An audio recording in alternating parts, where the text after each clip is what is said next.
Hi, I'm Susan French, clinical hypnotherapist, your architect for change using hypnosis.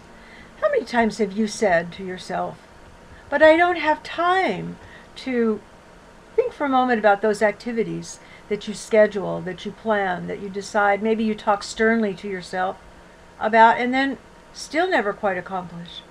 Could it be that your list perhaps includes getting some exercise, tracking your calories, finishing War and Peace, getting to sleep on time, paying bills, filing papers, cleaning out your car, visiting your mom? You know, shoulda, woulda, coulda.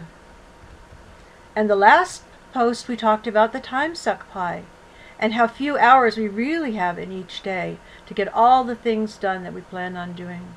So did that depress you? Did it wake you up? Maybe it relieved some guilt and shame? Dr. Phil, whether you love him or you hate him, has one of my most grudgingly accepted Dr. Philisms, and that is, you can't change what you don't acknowledge. It grates on me whenever I hear him say that, and it puts me in mind of the epithet that my mother's that I also hated. New broom sweep clean, she'd say, meaning you're great at start up but not so great at follow through. And my mom, bless her, she's been gone 20 years now. Died at a reasonable age, I suppose. Cut short by COPD, though. I always wish she would have been able to finish her quit smoking behavior, but she didn't. So what about all those activities that dog you, but you never quite get them done? Maybe if you acknowledge them first of all, identify and define them and spell them out in big letters. But as I know that you already know, it's still not enough. A psychiatrist friend of mine used to say, insight alone is not enough, and I had to agree. Generally speaking, the things that we see on our list that don't get done, we see them as being unpleasant, uncomfortable, unnecessary, annoying, anxiety-provoking, or even way down deep below our conscious radar as a waste of time. And the worst part is that when you stop to figure out the amount of time you spend avoiding, not doing, resisting, you could have just knocked it out in less time if you'd just gotten in and done it. Aggravating, isn't it? In fact, I have a name for this activity. You've probably heard me mention it before. I call it the alphabetize the spice rack syndrome, or the straightening cupboards syndrome. Do you recognize it? Great names, don't you think?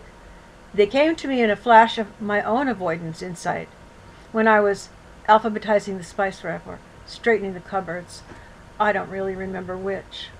Now, if your inner critical parent is loud enough, you might manage to get it done, probably late, at the last minute, half finished. But there's an easier way, and we call this easier way reframing. If you can figure out a way to see these activities in a different light, from a different perspective, you might, just get them done. And that's my job, by the way, to help you reframe these problem behaviors into a more acceptable light.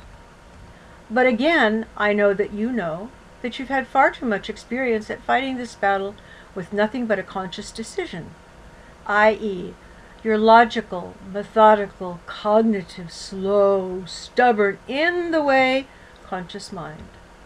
Well, okay then, what? It's been scientifically proven that the decision for change has to be accepted by the subconscious mind by way of any activity that gets past this intrepid sentry, our conscious mind. But how can this be made to occur? The state of beingness that we call hypnosis provides the bypass of the conscious mind and the bridge into the subconscious automatic mind, then followed by the desired behavior, almost like magic. Reframing allows you to see the problem as more doable. Hypnosis provides the bridge into the subconscious mind, laying down a blueprint in that non-thinking automatic mind, the subconscious mind, for change. And change then happens, almost like magic. So if you have a nagging case of the shoulda, coulda, wouldas, or an even more annoying case of alphabetizing the spice rack, maybe it's time that you gave hypnosis a try. Hypnosis works when all else has failed. I'm Susan French, your architect for change using hypnosis. Call me, ask your questions. I'm happy to answer all of them. There's no obligation, of course. So call me at 888-333-3688 and we'll talk. Bye for now.